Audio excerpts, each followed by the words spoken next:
Please आपको रुला देंगी ये love story. Emotional love story. इंसान के जीवन में प्यार एक अनोखी शिकायत है जो हमेशा खुशी और उत्साह का कारण बनता है।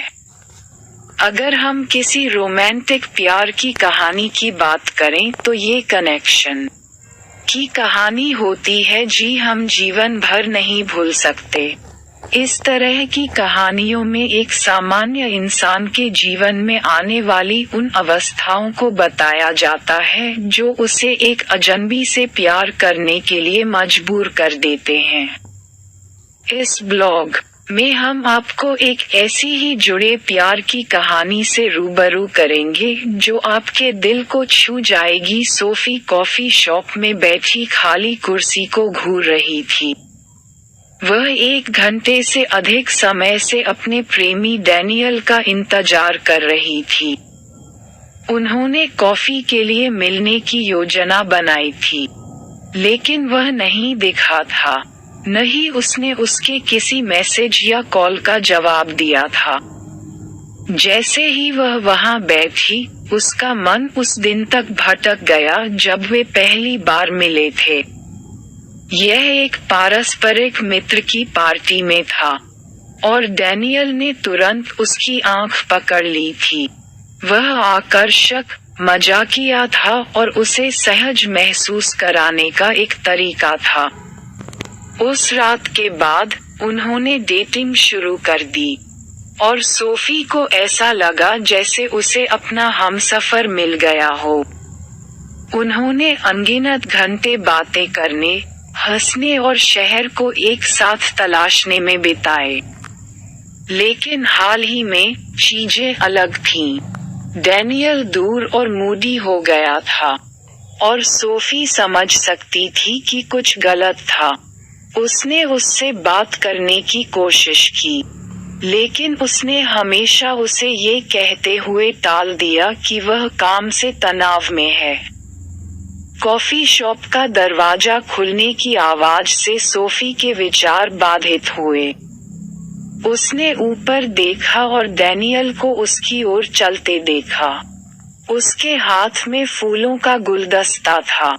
मुझे खेद है कि मुझे देर हो गई, उसने मेज पर फूल रखते हुए कहा। काम पागल हो गया है और मैं एक बैठक में फंस गया।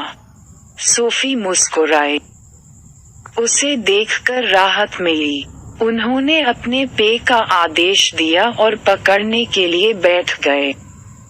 जैसा कि उन्होंने बात की, डैनियल ने धीरे धीरे सोफी को खोला। उसे काम पर तनाव महसूस कर रहा था और यह कैसे उसके मूड को प्रभावित कर रहा था। सोफी ने सुनी, समर्थन और प्रोत्साहन के शब्दों की पेशकश की। अपनी कॉफी खत्म करने के बाद वे हाथ में हाथ डाले पार्क की ओर चल पड़े। जैसे ही वे झील के सामने एक बेंच पर बैठे, डैनियल सोफी की ओर मुड़ा और उसका हाथ थाम लिया। सोफी, आई लव यू, उसने उसकी आंखों में देखते हुए कहा। मुझे पता है कि मैं हाल ही में सबसे अच्छा बॉयफ्रेंड नहीं रहा हूँ, लेकिन मैं इसे आपके लिए बनाना चाहता हूँ।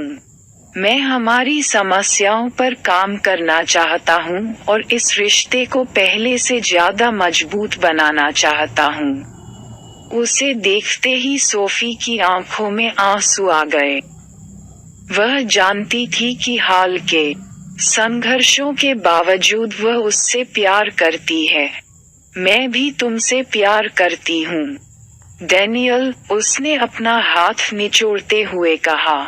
मैं हमारी समस्याओं के माध्यम से काम करने और इस रिश्ते को भी मजबूत बनाने के लिए तैयार हूँ। जब वे वहां बैठे थे, उनके पीछे सूर्यास्त हो रहा था, तो सोफी ने अपने ऊपर शांति की भावना महसूस की। वह जानती थी कि प्यार हमेशा आसान नहीं होता, लेकिन वह इसके लिए डैनियल के साथ लड़ने को तैयार थी।